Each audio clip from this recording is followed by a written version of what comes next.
ताज्या घडामोडींसाठी स्वानंद न्यूजला सबस्क्राइब करा आणि बेल आयकॉनवर क्लिक करा।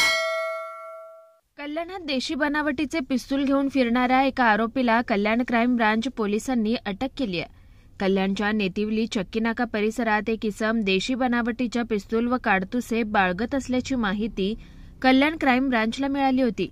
या माहितीच्या आधारे कल्याण क्राईम ब्रांचच्या पथकाने सापळा रचत एका तरुणाला बेड्या ठोकल्यात।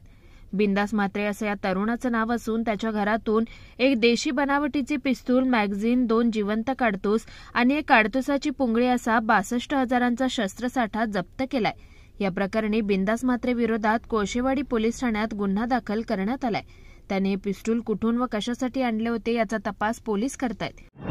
आमच्या मिथुन राठोड म्हणून आमच्याकडे काम करणारे अंमलदार आहेत, त्यांना अशी इन्फॉर्मेशन मिळाली की बिंदास म्हात्रे म्हणून जो एक इसम आहे 36 वर्षाचा, त्याच्याकडे एक देशी गावठी कट्टा आहे आणि पिस्टल आहे। अशी माहिती मिळाल्यानंतर आम्ही सापळा कारवाई करून त्याला ताब्यात घेतलं आणि त्याचं हाऊस सर्च घेतलं। त्याच्या हाऊस सर्चमध्ये आम्हाला एक देशी बनावटीचं पिस्टल, 2 राऊंड आणि एक काडतूस असं मिळालेलं आहे आणि 3 बॅरल मिळालेले आहेत। सर, आम्ही त्याला कल्याण कोळसेवाडीच्या हद्दीमधून पकडलेला आहे, चक्की नाक्याच्या इथून, आणि त्याच्या पार्श्वभूमीचा सध्या तपास चालू आहे, प्राथमिक तपास चालू आहे।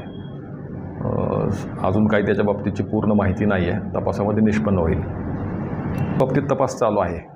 आम्हाला थोडीशी इन्फॉर्मेशन आहे त्याच्या बाबतीत की कुठून आणलेलं आहे ते, तर त्याच्यावरती वर्कआउट चालू आहे। कुणाल म्हात्रे, स्वानंद मीडिया, कल्याण। ताज्या घडामोडींसाठी स्वानंद न्यूजला सबस्क्राइब करा आणि बेल आयकॉनवर क्लिक करा।